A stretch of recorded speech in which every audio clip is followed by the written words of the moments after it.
Esta tarde nos acompañan en Mega Noticias a Debate Sergio González Ángel, director de Calidad Mexicana en Desarrollo Ferroviario, secretario general del Colegio de Ingenieros Ferroviarios de México, AC, Roberto Remes, urbanólogo, Rogelio Rodríguez Garduño, constitucionalista de la Universidad Nacional Autónoma de México. Gracias, Sergio, Roberto y Rogelio, por estar con nosotros esta tarde. Sergio, me gustaría iniciar con usted. ¿Qué tan viables son estos proyectos que pretende la presidenta electa Claudia Sheinbaum de construir, de habilitar estas rutas de trenes de pasajeros durante su administración? Sí, ¿qué tal, Juan Carlos? Buenas tardes a los demás panelistas y al público. Pues más que todo este concepto de ferrocarriles de pasajero para México, es una necesidad, yo creo, de ir cerrando y ofertando la parte de movilidad para todo el país. Y estas tres rutas, pues, habla de un dinamismo que se quiere dar hacia la parte de pasajeros de la población a toda esta zona. Creo que es una de las más importantes de México, San Luis Potosí, Laredo, México, Guadalajara y la parte de México. Vamos a retomar ahorita con usted, Sergio. Tenemos problemas para escucharle, Sergio. ¿Está alguna problemática con el audio? Ahorita vamos a mejorar la comunicación con usted. Roberto Remes, ¿qué tan viable, la misma pregunta que le hacía a Sergio González, qué tan viable es este plan de trenes de pasajeros, rutas de trenes de pasajeros en México durante la administración de la presidenta Sheinbaum?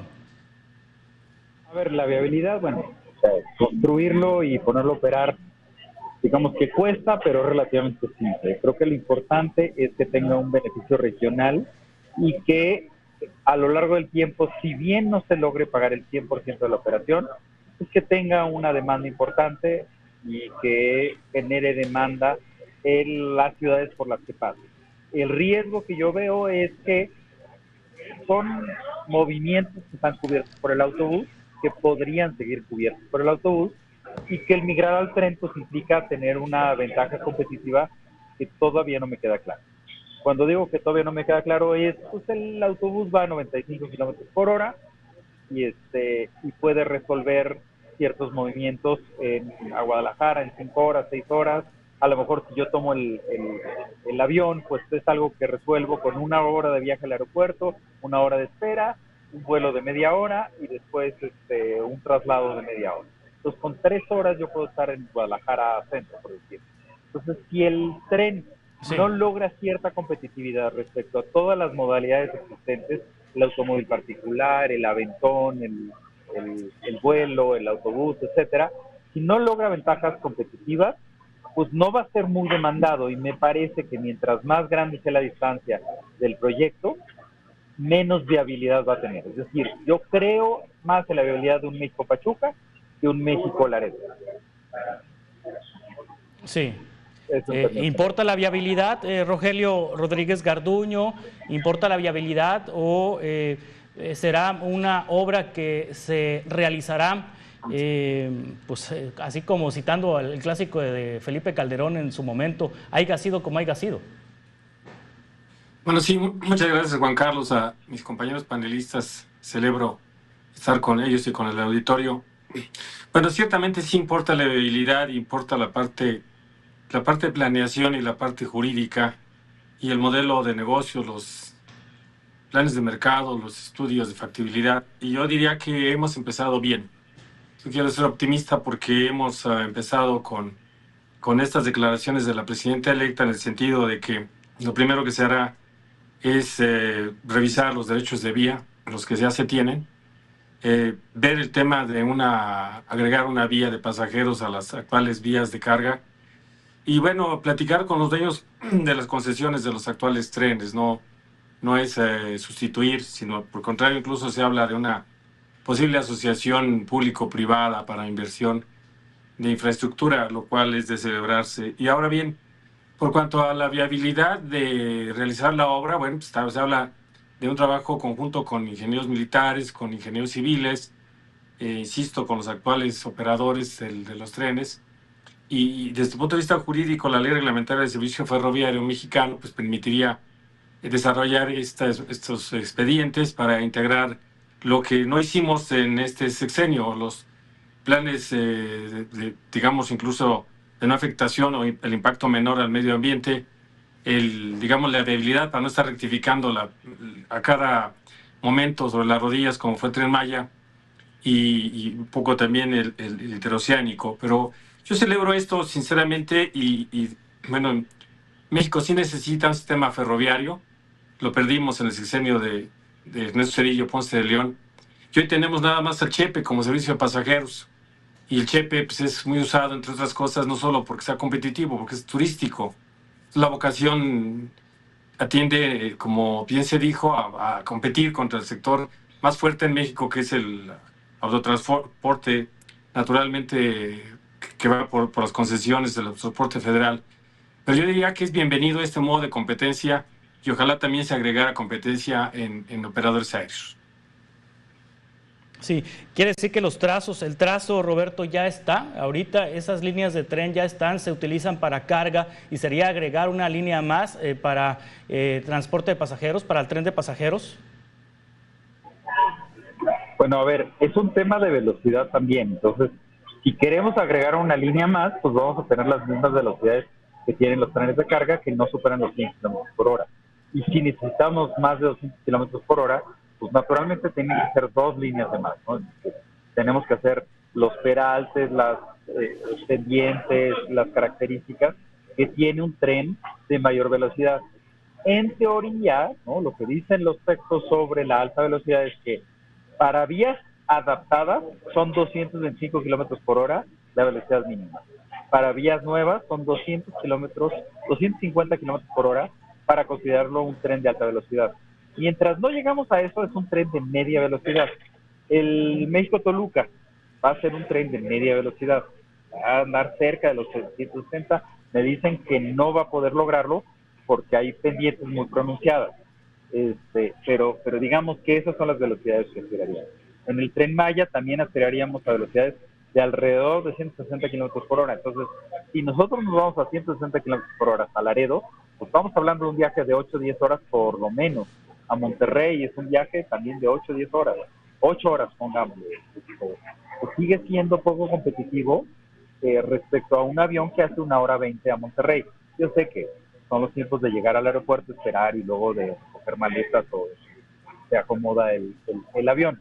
Pero en términos generales estamos hablando de que el avión sigue siendo pues, cerca de una tercera parte del tiempo en México-Monterrey, cerca de la mitad del tiempo a lo mejor en México-Guadalajara. Sí estamos muy lejos, no es nada más llegar y pongo un avión paralelo. No, tenemos que hacer un diseño mucho más planeado. Y ese diseño mucho más planeado tiene que mirar la economía, es decir, tengo que buscar la máxima derrama económica local y nacional. Sí. Vamos a continuar con esta conversación ahorita en un par de minutos. Estamos platicando con el urbanólogo Roberto Remes, con el constitucionalista por la UNAM, Rogelio Rodríguez Garduño, sobre los proyectos de tren de pasajeros de la próxima administración federal.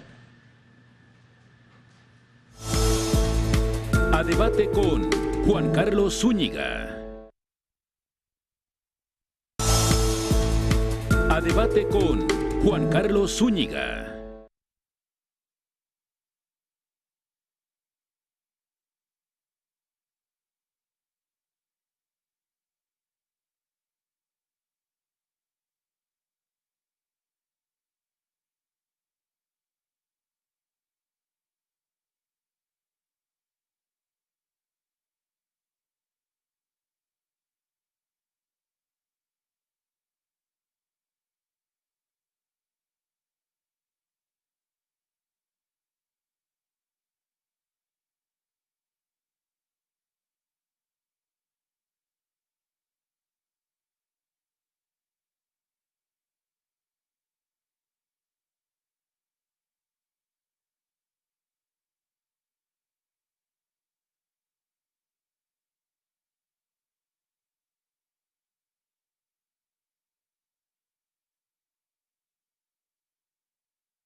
A Debate con Juan Carlos Zúñiga.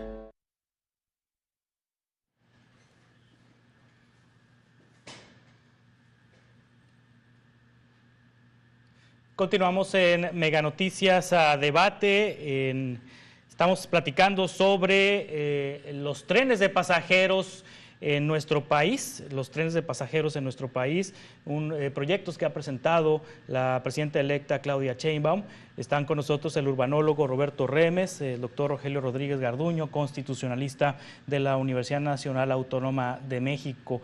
Hay quienes dicen, Rogelio, que en ninguna parte del mundo los trenes de pasajeros son autosuficientes económicamente hablando, que requieren de un subsidio gubernamental. ¿Será el caso de los trenes de pasajeros en nuestro país? Naturalmente, y cualquier proyecto de infraestructura, en un principio, pues, debemos tomar en cuenta que hay costos operativos de construcción, incluso en los posoperativos, los compromisos que se han generado para en ese caso, los convoys, etcétera.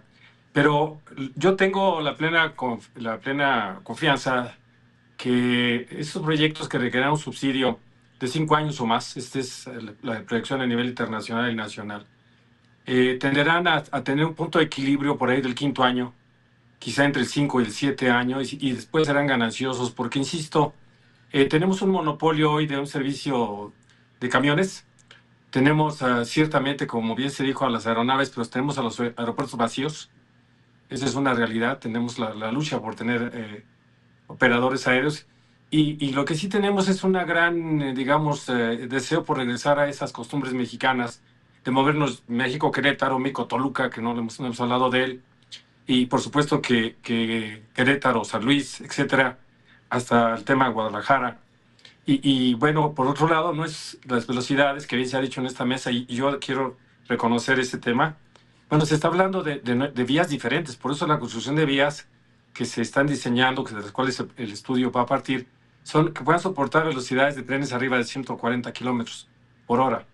Evidentemente, con los derechos de vía despejados, pues no tendrían por qué no ser tan rápidos, o si no es que más que un autobús que tiene que pasar por zonas congestionadas, que además está sujeto a la inseguridad gravísima de las carreteras.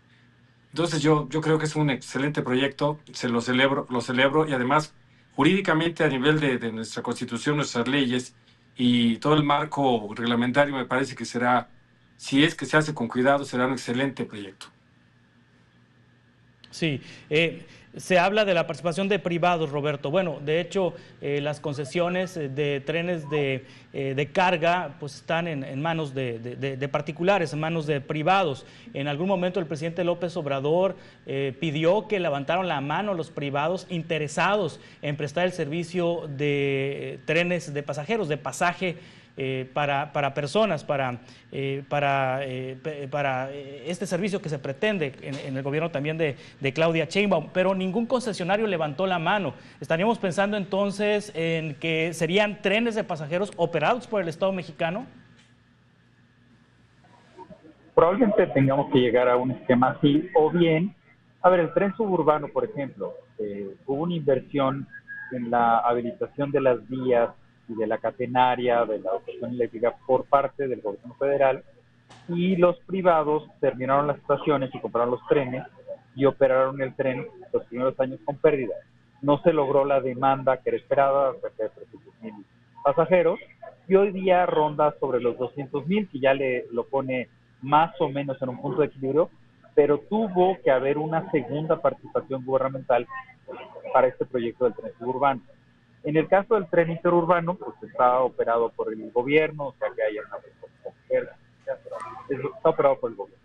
Pues en muchos casos, como el privado busca un negocio, pues hay que entender dónde puede estar el negocio. Las estaciones creo que pueden ser puntos más atractivos para el privado, porque se puede mezclar el comercio, se pueden mezclar servicios turísticos, se puede mezclar estas compañías de transporte foráneo en autobús, pues tengan su terminal ahí, y entonces hay una vinculación del tren con los autobuses a donde no llegue el tren, y este tipo de cosas también pueden ayudar mucho a que la inversión pública se reduzca.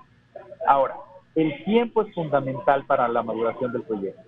El tiempo aquí está jugando en contra, porque como estamos jugando a ver quién hace las cosas más rápido, ¿no? Y entonces, como el proyecto del aeropuerto de Texcoco tomaba 10 años, entonces miren, ellos no pudieron, yo sí pude hacer el AIFA en 3 años. No, se trata de que los proyectos salgan bien. Entonces, a ver, si yo quiero hacer una red nacional de trenes, yo tengo que hacer un programa de 20 o 30 años por lo menos, en donde genere cadenas productivas de dónde se van a producir las vías, los durmientes, y dónde se van a producir los trenes, con qué tecnología, con cuántos empleados mexicanos. Entonces yo voy haciendo cadenas productivas y esos empleados que hacen los trenes, dónde van a consumir, ¿no? Y entonces las estaciones también me van a generar conurbaciones. Ustedes voltean a ver a Pachuca en este momento.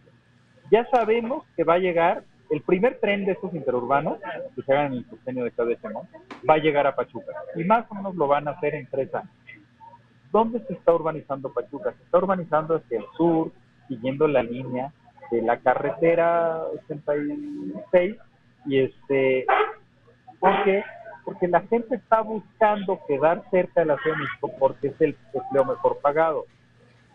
Y entonces cuando hablan de una estación en Telles, que está a la entrada de Pachuca, no es propiamente Pachuca, es la vieja estación del ferrocarril, pues resulta que los suburbios están yendo hacia Telles justamente. ¿Tengo un plan de urbanización de Telles? Claro que no lo tengo, pero como tengo prisa de demostrar que soy el más fregón para hacer las obras rápido, pues en realidad estoy dejando de lado lo fundamental, el suelo. Y cuando digo que el suelo es lo fundamental, es ¿qué hago con el suelo? ¿Qué es productivo? ¿Qué es de vivienda? ¿Qué es de comercio? ¿Qué es de educación? Etcétera. Y podría ser muy deseable a lo mejor que la UNAM, que el Politécnico, que la Universidad del Estado de Hidalgo tenga un campus al lado, a lo mejor, o a 1 kilómetro. Y estas decisiones tienen que ser planeadas. Que un centro industrial cerca de la estación tal, bueno, está bien, pero lo tengo que planear. Y eso no está ocurriendo. Y no va a ocurrir porque tengo prisa de cortar el listón para demostrar que soy mejor que los neoliberales. Eso termina siendo un desastre para el país. Cuando tengo que demostrar quién soy, sí, termina siendo un desastre porque no planeo.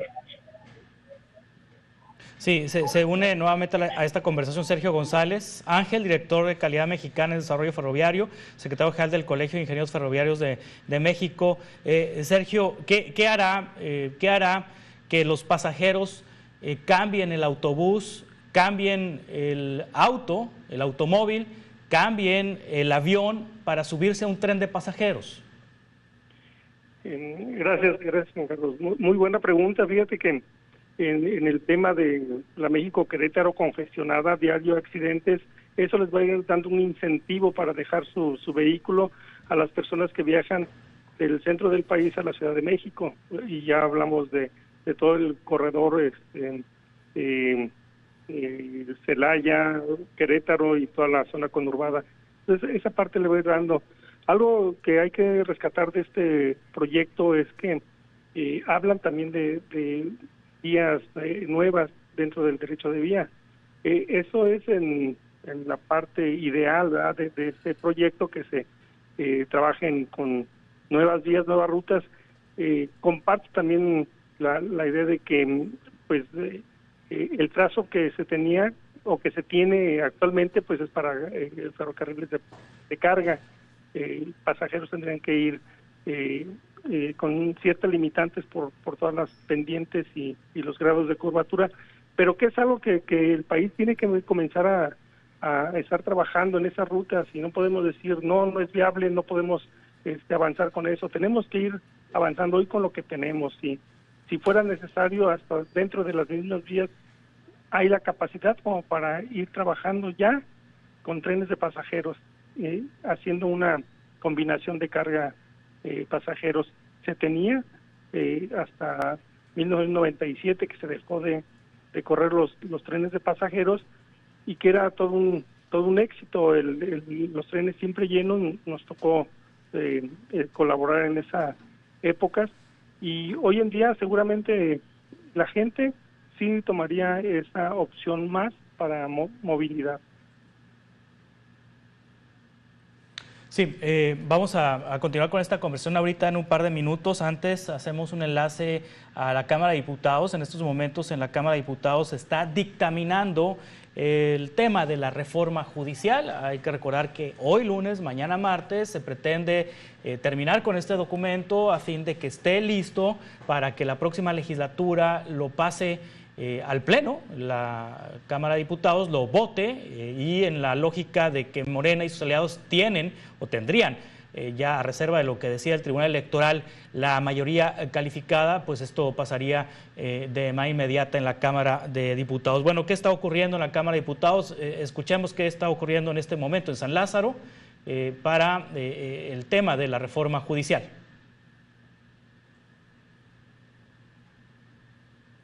Hagámoslo por el bien de México. Muchas gracias.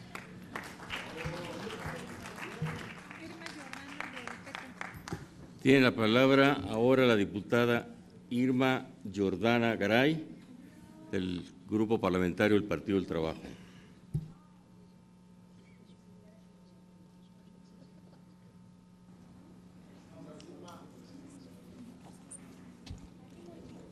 Con su permiso, señor presidente, con el permiso de nuestro querido pueblo de México, buenas tardes, compañeros y compañeras diputadas.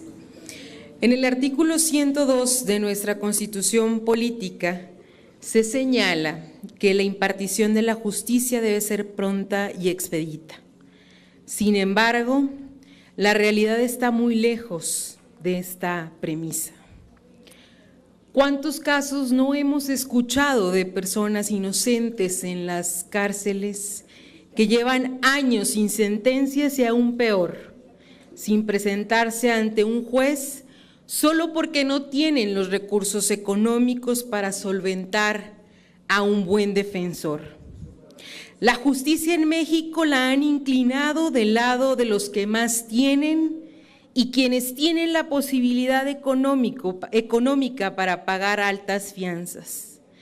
Esto a diferencia de las hijas e hijos del pueblo, quienes deben esperar que un día tal vez sean escuchados por un juez para ser juzgados por crímenes que en muchas ocasiones no cometieron y que por pertenecer a sectores vulnerables son los culpables de diversos delitos. ¿Cuántos deudores alimentarios están libres sin preocupaciones, sin cumplir con sus obligaciones, ya que un juez era su amigo o que por intereses económicos se impidió que diera lo justo para sus hijas e hijos que por derecho les corresponde? ¿O cuántas grandes empresas nacionales y extranjeras contaminan nuestros recursos naturales e invaden territorios indígenas y las autoridades judiciales no les imponen ningún tipo de multa ni sanción solamente porque han llegado a un gran acuerdo que beneficia a ambas partes? ¿Cuántas mujeres y hombres indígenas han sido maltratados y juzgados injustamente solo por no saber español y no poder defenderse? ¿Cuántos golpeadores de mujeres están sueltos porque tuvieron influencias para llevar sus procesos en libertad? ¿Cuántas personas en México no han muerto esperando la justicia que nunca llegó solo por la terrible desigualdad que no les ha permitido ni siquiera comprarla? Una reforma al Poder Judicial es necesaria para que podamos progresar como sociedad. Esa es una de las funciones principales de la Fundación Estado-Nación, proteger y velar a sus ciudadanos. Bien lo decía el intelectual ruso León Tolstoy: un Estado que no procura la justicia es una banda de malhechores. En eso se ha convertido el Poder Judicial de las y de los mexicanos. Nosotras y nosotros somos representantes populares, no de intereses particulares o económicos. Eso debe quedar muy claro y por ello debemos atender a la deuda histórica de impartición de justicia que en México no es una realidad, pero en los próximos meses al fin se logrará. Debemos ver el fondo y no la forma. A debate con Juan Carlos Zúñiga. A debate con Juan Carlos Zúñiga.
A debate con Juan Carlos Zúñiga. A debate con Juan Carlos. Continuamos en Mega Noticias a Debate con Rogelio Rodríguez Garduño, con Roberto Remes, con Sergio González Ángel. Rogelio, ¿habrá recursos públicos suficientes como para llevar a cabo este proyecto, pensando en las obras prioritarias de la administración saliente que requerirán también de recursos? Hablamos del Tren Maya, hablamos de Mexicana, hablamos de Dos Bocas, hablamos también de los programas sociales. Hay también un plan para ampliar o reducir la edad para los beneficiarios de la pensión del bienestar, y también para incluir a mujeres de 60 a 64 años de edad. Es decir, hay recursos que alcancen, más la universalidad de becas para educación básica pública en nuestro país, que también se pretende en la próxima administración. ¿De dónde va a salir el dinero, Rogelio? Bueno, Juan Carlos, es una excelente pregunta, pero quiero, antes de responderla, diferenciar. Las inversiones en infraestructura, que deberían de ser las tareas del Ejecutivo, son eso, inversiones, y detonan riqueza, naturalmente, detonan en la industria de la construcción, detonan desarrollos, etcétera. Entonces, aquí el costo-beneficio va desde la construcción.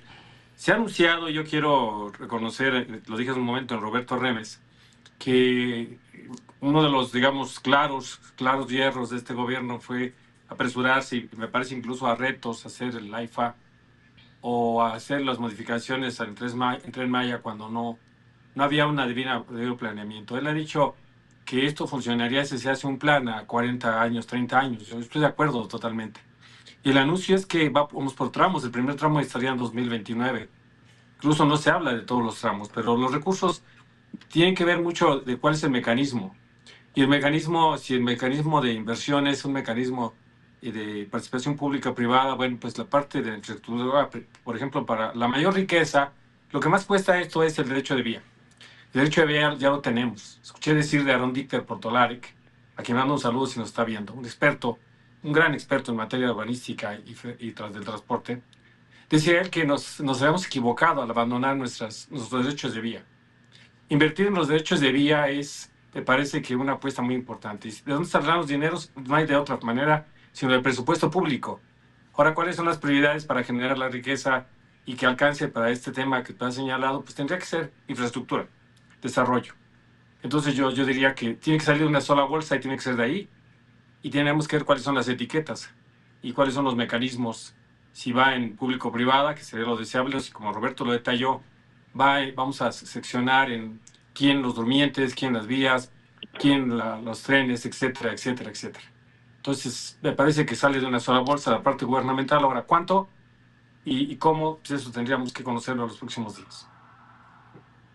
Sí, porque también el plan no se limita a estas 3 rutas que la presidenta electa mencionó, también se habla de la posibilidad de ampliar la ruta que culmina en Guadalajara para que esta se extienda hasta Nogales, pasando por Nayarit, por Sinaloa y por todo el estado de Sonora. Roberto. Sí, digo, o sea, ese es el tema de la planeación, ¿no? De hasta dónde podemos llegar, pues, la planeación ahora. Estamos hablando de 600,000 millones de pesos, es el presupuesto que han mencionado más o menos. Eso es algo posible, es decir, el presupuesto federal da para eso, el presupuesto federal supera los 2 billones de pesos al año, sí hay la posibilidad de que a lo largo de 6 años se inviertan sus millones de pesos. El problema es que para lograrlos cancelamos otras cosas. Y si bien a este gobierno le gusta mucho contrastarse contra el neoliberalismo, en el fondo este gobierno es mucho más neoliberal porque abandona sectores sociales, medicinas caras, que es el cáncer, ¿no? Abandona programas de salud, programas de educación, para poder pagar el Tren Maya. Entonces desmantela la administración pública, desmantela fideicomisos, desmantela fondos de reserva para poder financiar el Tren Maya. Pues creo que va a seguir pasando lo mismo. Y sí es probable que entremos en una zona de riesgo. Es decir, la economía del país ya necesita crecer muy por encima de la población, ¿no?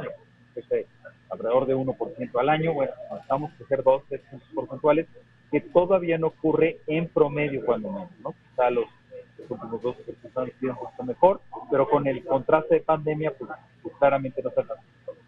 Y si no logramos un buen promedio con el diseño de Claudio Sheinbaum, pues en realidad lo vamos a pagar con déficit.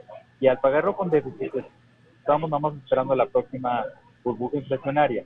A mí me parece que o nos ponemos a cobrar impuestos o nos ponemos a hacer unas finanzas públicas mucho más sólidas con participación privada, o nos sentamos a esperar la próxima crisis. Y creo que vamos hacia esto último. Entonces, de que lo podemos pagar, pero va a haber algo de déficit si no logramos crecer a tasas de 3% por lo menos, 4% por lo menos, o si no hacemos una reforma fiscal. Y la reforma fiscal pues parece descartada, ¿no? Entonces, el punto crítico es el crecimiento económico. Si no ocurre, pues entonces esperemos Sí, tendría que ser un proyecto, Sergio González, ya y a manera de conclusión, porque ya estamos en la parte final, tendría que ser un proyecto que se le encargue al Ejército, que lo lleve a cabo la Secretaría de Infraestructura, Comunicaciones y Transportes, o que lo realicen privados o público, o una alianza público-privada. ¿Qué modelo sería el más conveniente, Sergio? Creo que es momento de que entre la iniciativa privada en esos temas de esa movilidad, para darle un poquito más de visibilidad a la inversión, pero pues el Estado tiene también la facultad y ahora la experiencia, pues ya está manejando el tren transísmico y el Tren Maya para poderlo abordar y llevarlo a buen fin. Creo que la parte de la infraestructura que da soporte al país, el que se le esté viendo como algo detonante para seguir con la economía, pues es una muy buena noticia, ¿no? El quién y el cómo se va a estar trabajando, pues se va a dar de acuerdo a los tramos, y hoy ya tiene mucha experiencia también las concesionarias para manejar el tren de pasajeros junto con el de carga, y si es en una vía confinada para este sistema, pues sería mucho mejor.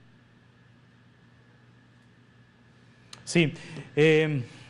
Finalmente, Rogelio Rodríguez Garduño, el secretario de Comunicaciones, ¿tiene el perfil para llevar a cabo este proyecto? Sí, me parece que sí. ¿El nuevo secretario? Sí, estoy refiriéndome a él. Es una persona que ha trabajado con la doctora Sheinbaum en la Ciudad de México, que tiene una experiencia ciertamente a nivel de la ciudad, y que el proyecto federal es un proyecto de dimensiones distintas por cuanto a su volumen, pero no es alguien improvisado, y eso también lo celebro, porque hemos venido de improvisaciones y esta vez no lo es. El señor Esteva es una persona que, cuando menos por sus credenciales, tendría las características para conformar un equipo y entender y diseñar un proyecto de esa naturaleza. Yo lo que quisiera solo apuntar en la parte conclusiva es que este tema no parece que sale del 100% del ejército, y es un tema que nos dará para hablar. No es que el ejército construya con dineros públicos, sino la presidenta está hablando de mecanismos, lo ha dicho ella, la presidenta electa, están hablando de mecanismos de coinversión, y está hablando de aprovechar la experiencia de privados. Entonces, este es un tema que, además, el tema que me preguntabas de la inversión, de los dineros, pues tenemos una posibilidad, digo, no me gustaría decirlo, pero esa es la que debemos usar, el endeudamiento para inversión. Nos endeudamos para pagar pensiones, es un gran error. Endeudarse para inversión se supone que es para recuperar en su momento esa inversión con ganancias, se supondría, y no dejar un boquete ahí en las finanzas públicas. Sería, pues, ¿cuánto? Es un tema que nos dará para seguir hablando, está en desarrollo, y agradezco a ti, al público, a Roberto y a Sergio. Sí, Roberto, una conclusión de 30 segundos, ya me queda poquito tiempo.